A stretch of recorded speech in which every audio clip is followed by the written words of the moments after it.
This is an Apple iPad, your typical Apple product. What I'm going to do is I want to log into the Radius hosted desktop in the cloud and just show you what it looks like.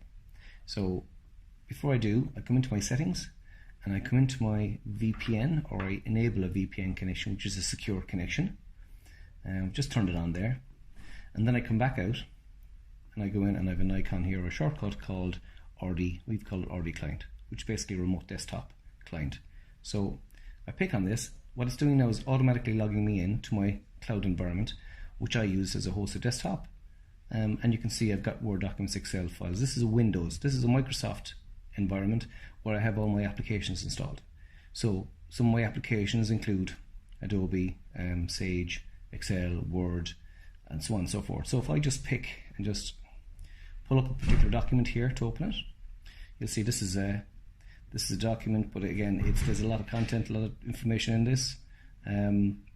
What you find on the iPad is, because the screen is not as big as a PC or a big monitor, what happens is, to work on it, you've got all the functionality for an iPad, but again, you can zoom in and zoom out. But if you're not going to work on it for any major length of time because it's not a reproduction machine, and if you want to start putting information into it, you have to pull up the on-screen keyboard, which is down here, again, which makes it time consuming.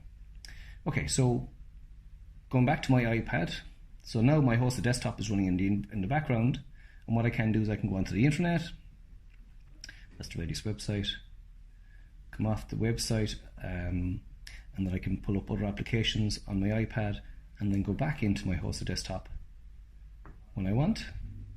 I can then go into my Outlook, my email, and so on and so forth. So they're all still here.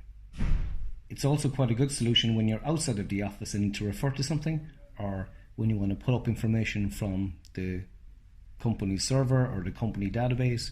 You can refer to it, look at it, view it, and then get back out again. So you've always access to the information.